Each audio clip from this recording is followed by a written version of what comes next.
Hello, friends, and welcome back to Malicious Compliance Stories. We're kicking off today's video with a story about a rural mail carrier who had to deal with one of the worst types of customers, the kind who thinks intimidation is the key to getting what they want.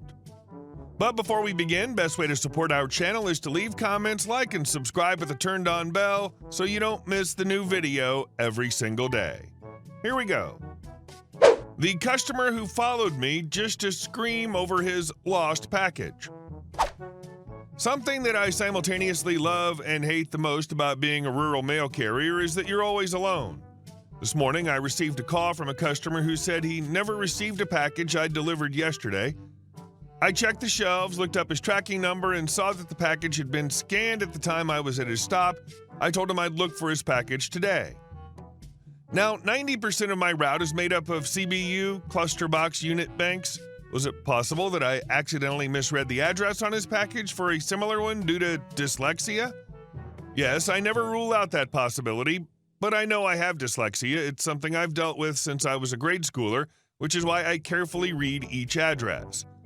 About a minute after I arrive at his stop and halfway through the CBUs, a large black pickup truck pulls up directly behind my vehicle. Being a rural mail carrier, I rarely, if ever, see my customers face-to-face, but my instincts told me that this was the guy I spoke with on the phone earlier that morning. Something to note here, as a contracted rural mail carrier, I drive my own personal vehicle and don't wear a uniform.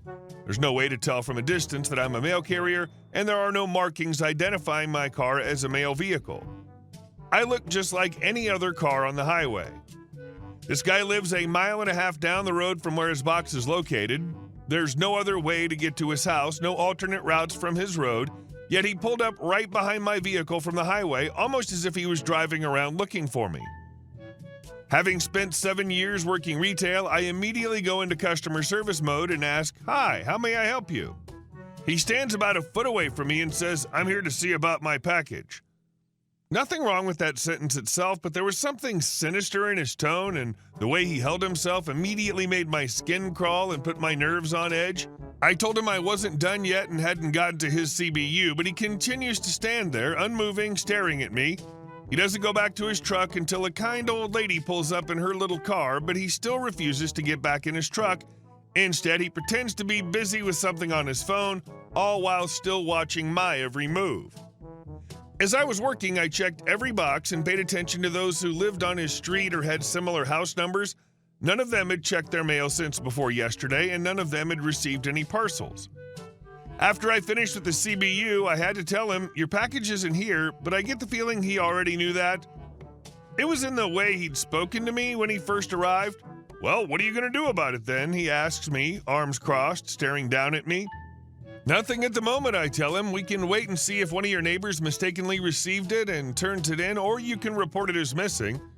Now, I'm neurodivergent, and my tone during this entire interaction has been flat, neutral, and matter-of-fact. It's my default tone when speaking. But he starts getting agitated. "So you're not going to admit that you lost it?" "No, why would I? We don't know that it's lost. His neighbors haven't checked their mail, and at this point, I'm 75% sure he's lying so he can get a refund on whatever he purchased. The other 25% is that he either lost it or another member of his household checked the mail before he did and just didn't tell him." But I don't say these thoughts out loud. He kept pressing for me to admit that I was the one who lost his package. He follows me as I walk around my vehicle, refusing to leave, all the while the kind old lady still in her car watching and listening to all this play out. His behavior has long since crossed the line into harassment, and I tell him this. "I have not," he says. "I've been standing over here minding my own business. I just want to know what you plan to do about my package." So I tell him, "Nothing. You can call the postmaster. Now go about your day." He then calls me a effing B, hops in his truck, slams the door, and speeds off. If it wasn't for the fact that the lady was there to witness all of it, I'm certain he would have tried to escalate things further. Yeah, that's not a Karen, that's far worse. I'd report him to your supervisor and record all interactions with him and photo his post when you've delivered it. He didn't really threaten you with violence per se, but his actions could absolutely be seen as threatening. You should report him, and I guarantee law enforcement will show up at his door. And our second story. How I outsmarted Planet Fitness's tricky cancellation policy after a cross-country move. Like many others, I once joined Planet Fitness with my girlfriend, who's now my wife, following the new year. Despite having a gym membership, we continued to avoid going to the gym. We decided to go to the gym one day just to have something to do after not going for about a year. They refused to let us in because our account was due over $100 and the card we used to pay for my wife's membership had expired. As long as we got it under $100, they said we could enter. After paying the outstanding balance and terminating her membership, we upgraded mine to a premium one so that we could both continue using ours. I joined the Army to get away from the ever-increasing cost of family health insurance after what was likely another year of them taking my money for little in return. I figured, this is great. Now I have a reason to work out, and I'll use my Planet Fitness premium membership that lets me use any of their gyms around the country. When I moved to our first duty station, though, I discovered that 1, I worked outside every morning with a group of people, and 2, there are a number of gyms on base, most of which are better than Planet Fitness. They severely irritated me when I wanted to terminate my subscription. Oh, you have to cancel in person at your home gym or by writing a cancellation letter via first-class mail to your home gym. The issue was that I didn't want to wait for them to receive and process the letter because my home gym was more than 700 miles away. After leaving, I started researching my contract with Planet Fitness. Equipped with my newfound information, I went back to the nearest store the following day. Good morning, sir. Good morning, huh? Are you able to assist me? My home gym's in Ohio, but I don't particularly want to pay for the black membership anymore. Is it possible for me to switch my home gym to this location? Sure, sir. I'd be glad to help you. After we'd finished exchanging information, I dropped the bomb. Is there anything else I can help you with? Yes, in fact, I'd like to terminate my subscription as I currently use this as my home gym. In fact, her mouth fell open. To give him the overrides or whatever he needed to do, she summoned a manager. After hearing my entire story, he looked at me and told me that since I'd recently switched home gyms, I'd have to wait a full day. I complied with his request and returned the following day. I'm glad to report that I haven't been a member of a gym for nearly 5 years. Well played, OP. Planet Fitness really thought they could trap you in their web of red tape? Their cancellation policy is designed to frustrate people into staying, but you flipped the script. Switching your home gym to cancel is the kind of clever workaround that probably left them reeling. It's funny how they try to hold on to members through sheer inconvenience instead of just improving their service. I bet that moment when you asked to cancel right after switching gyms was priceless. It must have been like watching their system short circuit. Well done. And our last story. They used our EV charger, our yard, and even our trash space. Not anymore. My husband and I are pretty laid-back people. We don't like unnecessary drama, and we try to get along with everyone. But ever since we moved into our new house, our neighbors have been making that nearly impossible. It started small.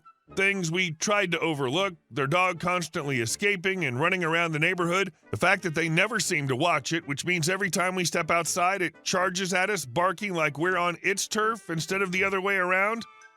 That was annoying enough, but then things escalated. One evening, I looked out the window and saw something I couldn't believe. 3 of their cars parked on our lawn. They didn't ask, they didn't even mention it in passing, they just parked them there. I stormed outside and knocked on their door, trying my best to stay civil. Me, hey, your cars are in our yard. Can you move them? Neighbor, acting like it's the most normal thing in the world. Oh yeah, we had some people over and there wasn't enough space. Me, right, but that's our yard, not extra parking. Neighbor, shrugging, didn't think you'd mind. Oh, but I did. After several back and forth, they finally moved the cars, but not before leaving deep tire tracks in our grass like they'd been doing it for weeks. And then the next morning, trash bins right up against our house. I don't just mean on the curb where they belong, I mean pushed up against the side of our house right under our bedroom window, like they were trying to make their garbage our problem. And to make things even worse, I found old food wrappers and random bits of waste in our backyard as if they were using our property as their personal landfill. We confronted them again, they were friendly and apologetic again, And then, as expected, everything went right back to the way it was within a few days. That was the moment I realized these people don't care, which meant it was time for consequences. The next time they parked on our lawn, I didn't bother knocking, I just called a tow truck. Best $100 I ever spent. By the time they got home, their cars were gone and the screaming started. Neighbor, furious, pounding on my door. Where the hell are our cars? Me, calmly sipping my coffee. Oh, I had them towed. Private property, remember? Neighbor, you could have told us. Me, I did, several times. They threatened to call the police, so I handed them the tow company's number and wished them a lovely day. I figured that was the end of it. I was wrong. A few weeks later, I started noticing something weird with our EV charger. My husband and I both have electric cars, and we had installed a charging station on our driveway. We kept noticing higher than usual electricity usage, but we thought maybe we'd just been using it more than usual. Until one night, I looked outside, and there was our neighbor's car plugged into our charger. At first, I was so stunned I just stood there. Then I grabbed my phone and took pictures. Then I unplugged the charger. The next morning, they came knocking. Neighbor, hey, did you unplug our car last night? Me, yeah, because you were stealing our electricity. Neighbor, smiling like this is just some cute misunderstanding. Oh, I thought it would be okay. We were running low and figured you wouldn't mind. Me, let me make this easy for you. I mind. I mind a lot. Neighbor, huffing. Wow, okay, no need to be rude. Me, no need to steal either. By this point, I was done with these people. The next morning, we called a contractor and had a fence installed. We didn't stop at just blocking the yard. We made sure the driveway was gated too. No more accidental parking. No more free EV charging. No more turning our property into their personal waste dump. The day it was finished, Karen neighbor stood outside, hands on her hips, glaring at it like I had personally betrayed her. Neighbor, wow, really? A whole fence? Me, yup. Neighbor, this is going to make things really inconvenient for us. Me, grinning, I know. I don't understand why you didn't put up a fence as soon as the problem started. With neighbors like that, it's the only way to start a quiet life. Of course, you couldn't continue being nice and non-confrontational. They sound like users. They would squeeze everything they could out of you. Your kindness, your grace, even your peace. Hey guys, thank you all for watching the video. I'll see you in the next one.